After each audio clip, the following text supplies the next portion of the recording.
कांप जाता है कि जब उन्हें तुम्हारा सच पता चलेगा तो पता नहीं क्या कहर बरसाएंगी वो।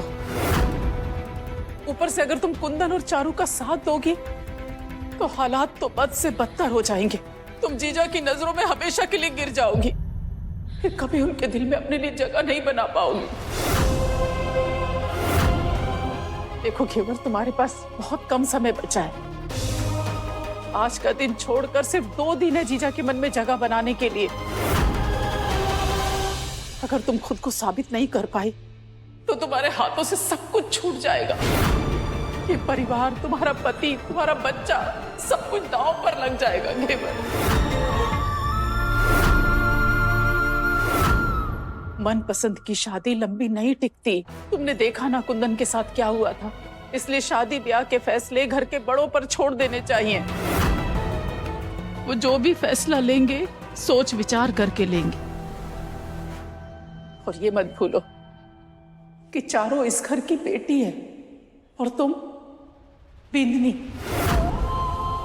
कल को अगर कोई ऊंच नीच हो गई, घर की इज्जत पर दाग लगा तो जवाबदेही तुम्हारी होगी घेवर। लेकिन कुछ नहीं घेवर, तुम बस मेरी बात सुनो। तुम चारों पर ध्यान देने की बजाय अपने ऊपर ध्यान दो कि जीजा का मन कैसे जीतोगी। जिस तरह तुम उनको समय पर दवाई दे रही हो, पौष्टिक खाना दे रही हो, उनका ध्यान रख रही हो, मुझे रास्ता बनता हुआ दिख रहा है। अब तुम चारू का साथ देकर उस रास्ते पर कांटे मत बिखेरो। हारी हुई बाजी को खेलकर अपने रिश्ते को दांव पर मत लगाओ घेवर। चारू का ब्याह मोहित राज से होना तय है। उसके लिए तुम अपनी कृष्टि स्वाहा मत कर। इसके बाद अब जो भी करना मेरे कुंदन और गन्नू को ध्यान में रखकर करना।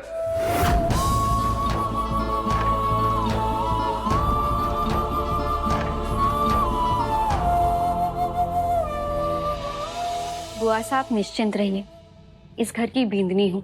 इस घर की इज्जत मेरी इज्जत है। मेरा वादा है कि चारू की ये बात मैं अपने मायके वालों तक नहीं पहुंचने दूंगी। लेकिन आपसे एक विनती है कि कुंदन भाई साहब को आप समझाइएगा कि वो कोई ऐसा कदम ना उठाए जिससे वहां किसी को भनक लगे। कितनी अक्लमंद है तू। तेरे विचारों से तेरे संस्कार झलकते हैं। मैं कह दूंगी कुंदन को। वैसे तू भी तो ठीक ही है अपनी जगह। थारे मैके में भी तो तारी लाज रहनी चाहिए। देख, चारू की सगाई की सारी जिम्मेदारी मैं थारे पल्ले देती हूँ। थारे अलावा इस घर में ऐसा कोई नहीं है जो ये जिम्मेदारी निभा पावेगा। सगाई की सारी तैयारियां मैं ऐसे करूंगी कि पूरे जिले में चर्चे होंगे। कोई कमी नहीं रहने दूंगी। वाह, ढोक दीजिए बुआ साहब।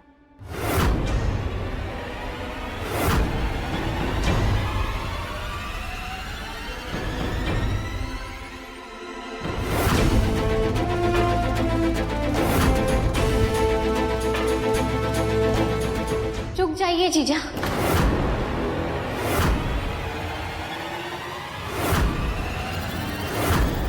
आप ये सब क्यों कर रही हैं? अपने परिवार की इज्जत बचाने के लिए। तुम क्या चाहती हो कि मैं अपने खानदान को ये बता दूं कि चारू का चक्कर चल रहा है और फिर सब लोग इस परिवार के नाम पर थू थू करें? जीजा, हमारा वो मतलब नहीं था। देखो गेवर, 2 किताबें पढ़ के ना तुम्हें बाहर की हवा लग गई, लेकिन अभी भी इस परिवार की इज्जत से बढ़कर कुछ नहीं है मेरे लिए। और चारू का क्या है?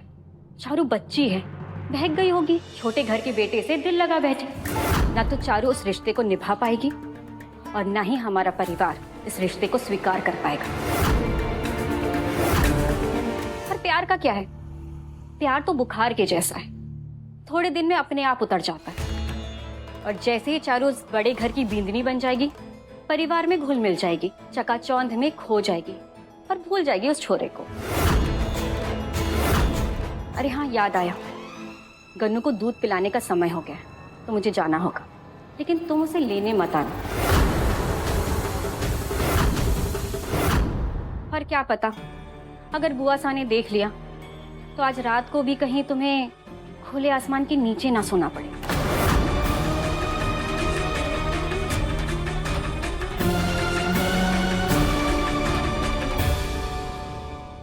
वेदिका जीजा का रवैया बदल रहा है।